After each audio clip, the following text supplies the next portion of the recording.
Fl-ewwel xhur ta' din is-sena d-Dipartiment tal-Protezzjoni Ċivili irċieva 770 sejħa għall-għajnuna, ammont li juri l-bżonn li dan id-dipartiment ikompli jissaħħaħ. Għalhekk id-Dipartiment daħħal 41 rekluta ġdid. Dawn ilhom jitħarġu għal dawn l-aħħar 5 ġimgħat, bit-tama li meta jsegwu l-kors kollu b'suċċess itellgħu in-numru ta' membri fid-Dipartiment għal 180. F'ħalfar il-Ministru ghall-Intern osserva t-taħriġ li qegħdin isegwu dawn ir-rekluti.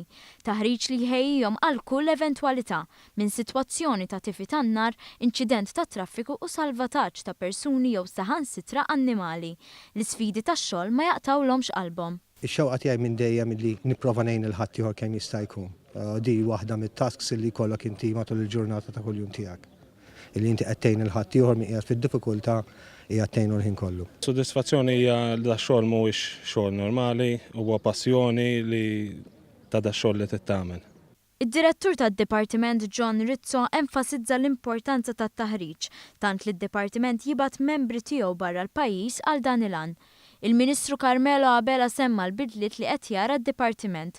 Fosthom l-investiment ta' 8 miljun euro biex issa d-Dipartiment għandu 15 vettura ġdida, kif ukoll investiment ta' 130,000 euro fil-biss protettiv ġdid li jgħin lil ħaddiema jaħdmu aktar komdi.